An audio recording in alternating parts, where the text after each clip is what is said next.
Bonsoir, parlons un peu du coronavirus. C'est un virus d'origine animale. Sa transmission est essentiellement respiratoire, soit par des gouttelettes éjectées lors des éternuements, de la toux, ou bien même par contact avec une surface infectée, ou par contact rapproché avec une personne aussi infectée.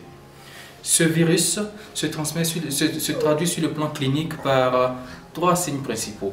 La plupart du temps, c'est soit des toux, ou bien la fièvre, ou bien des difficultés à respirer.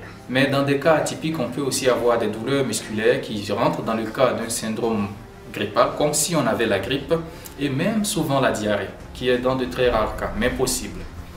Donc, jusqu'à présent, on sait que le virus, il se déplace par les gens. C'est-à-dire, quand vous bougez, c'est là que le virus bouge. Parce que le virus, en tant que lui-même, il ne peut se déplacer.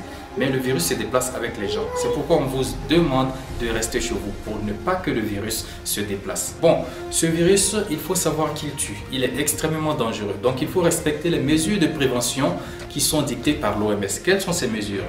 Il faut éviter les rassemblements.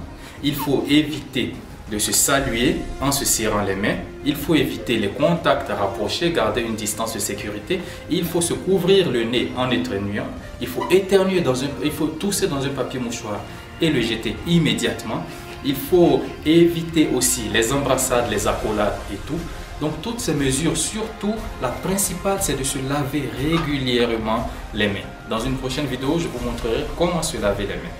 Donc, tout ceci est important à observer pour éviter que la maladie, éviter que cette épidémie prenne le dessus. Tous contre le corona. Je vous remercie.